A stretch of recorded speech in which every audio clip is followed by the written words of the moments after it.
Good day everyone, you're welcome to another tutorial on Developpement Limited. In our previous video we started with the introduction to Developpement Limited. We went ahead to look at the methods of calculating DL, and then we looked at one type, which was the Maclaurin avec reste du Young, and we tried out two examples on them. If you've not checked out the video, just to be sure what we're talking about, you can check down around, you'll find it. And if you've not subscribed, please subscribe, and as well share the videos to others so that they can as well benefit. So today we're going to go on with that, and after that we're going to talk about the sum, the product of a DL, the division, the multiplication by a constant, and the like. So in this case, back to our Taylor-Young formula. If you look at it closely, you see it's kind of like the Maclaurin formula. It's the only difference is if I make A to be equal to 0, then I can get the Maclaurin formula. But now this is Taylor-Young formula, and this is the formula for Taylor-Young. Can also be used to calculate DL. Then I made a petite remark, a small remark below there, that says that if I have x minus a raised to the power of n over n factorial epsilon of x, it is the same thing as saying petite e. You might have heard your prof say this a lot of time. It's the petite e, the x minus a raised to the power of n. It's the same thing. It's still the rest, okay? Depending on the one that is frequently used with your professor. I will use the two of them as we go on. Same thing with x raised to the power of n factorial epsilon of x. It will be equal to petite e to x raised to the power of n. So that from time as we go on, we'll get to understand how this concept works. It's just simply the rest, like we mentioned in the previous video. Remember. Okay, so now we'll be talking about the operations of used in Developpement Limited.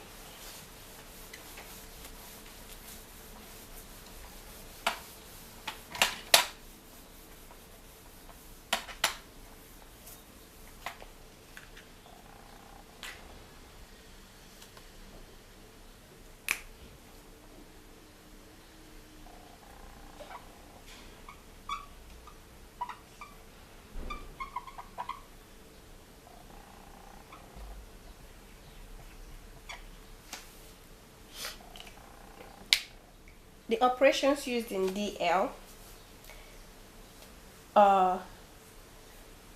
we have the sum, we have multiplication by a constant, we have division. The different ways to, it's also a way of calculating DL actually. So in this case, you'll be given two functions, f, we'll call the functions f and g. Those two functions, they can be written in form of Developpement Limited.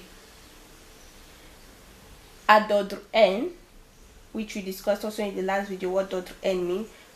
In A, that is A, just like we saw for the Taylor. You'll be given, you have two Developpement Limited. We'll write that's f plus g, because we are starting with the sum. So I'll go here. We're starting with the sum. So f plus g will also have a Developpement Limited. If f is possess a Developpement Limited, g possess Developpement Limited, automatically the sum would also possess a Developpement Limited. So imagine if I have f of x will be the sum of n, k equal to 1 of ak, x minus a, k plus petite e de x minus a raised to the power of n, and I have g of x as the sum of k equal to, this is 0 plus k equal to 0 of a, bk x minus a k plus petit 2 de x minus a raised to the power of n. Okay, can we see that? Okay, no, just show you a bit and then yeah, good. So f of x can be written in the form of dl, same as g of x. Remember, this sum is just trying to expand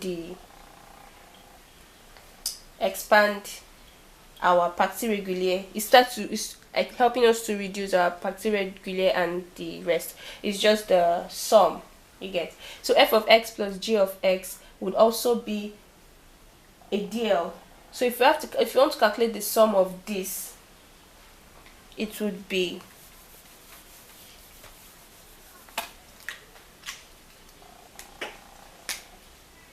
f plus g of x will be equal to the sum of k equal to 0 of n of ak plus bk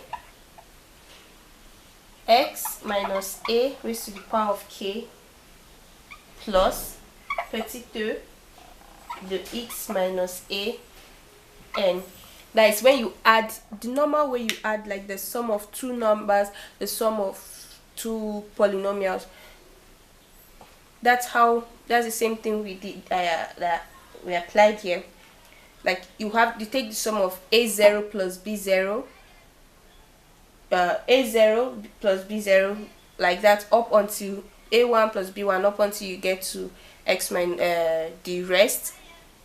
That is, you'll be given the order where you are supposed to stop, and when you get to that order you're supposed to stop, every order, let me say I have to stop at l'ordre 2, and then calculating the DL, you end up seeing l'ordre 3. From l'ordre 3 up to, that is l'ordre 3 up to, I don't know, anywhere greater than 3 or just greater than 2, they'll all be placed in this category. Petit 2 de x minus raised to the power of m, because it's the remainder. We do not need it because we are going to order of 2, not 3, not 4, and like that. The same thing applies for the product. If I'm asked to work with the product, that will be f times g, so that f times g x will be the sum of k equal to 0 up to n,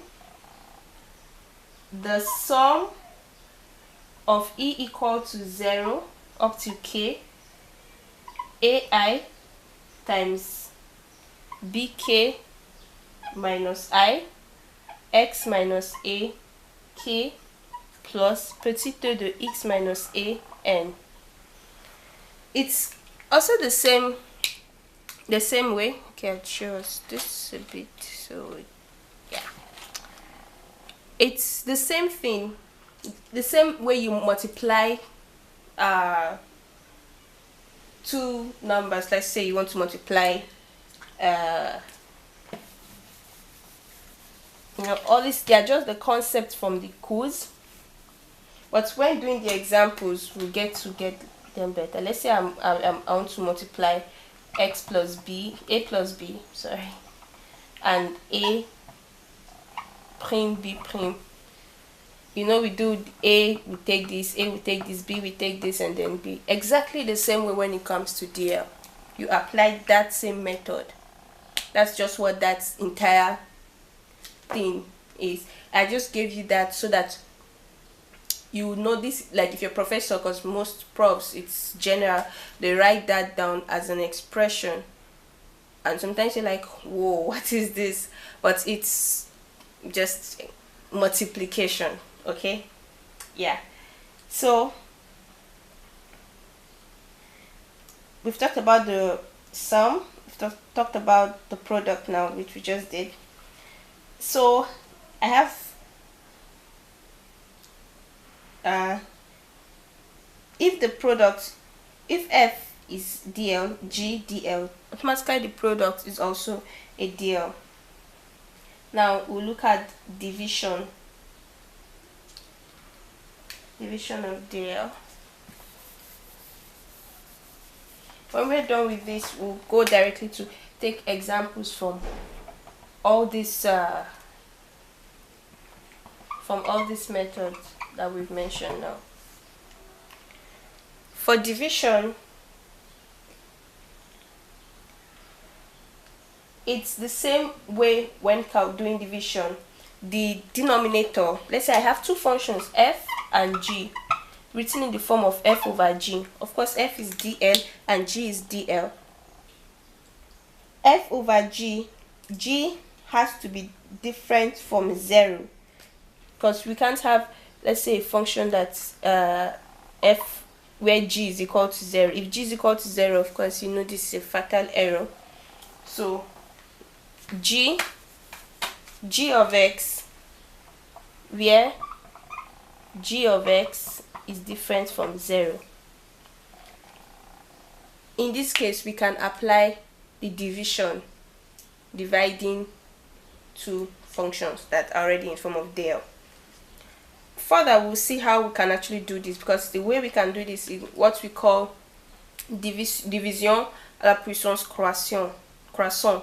That is dividing and the powers will be increasing that way, which we're also going to talk about.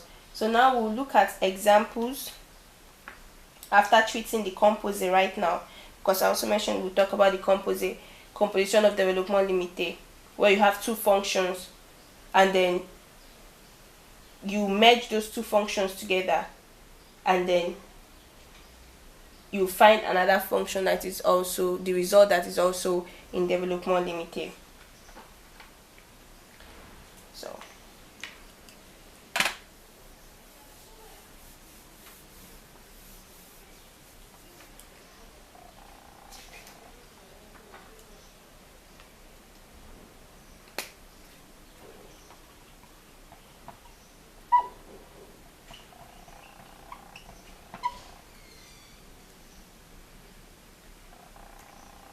f of g, you're giving f of g two functions that are already in form of development limité n. The first step is that the first thing you do is you suppose that g of 0 is equal to 0. Remember, there are two functions, there's f and there is g. There's f and there is g. So first you suppose that g of 0 is equal to 0, because we are looking at composition f rangé, so that's f g of x. So this g of x, we suppose that the g of 0 is equal to 0, and from there we can get the composite of that dl, and it will be in the form of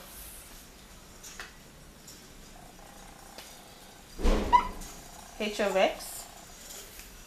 Will be giving like the solution of that dl à l'ordre n. So now you have a new function where you use to get the f of g of x. Now we're going to go directly to examples, which they're my favorite parts, and in the next video we're going to look at those examples. We're just going through a series of examples, and then from there we'll go to the other parts of development limité. Thank you and see you in the next video.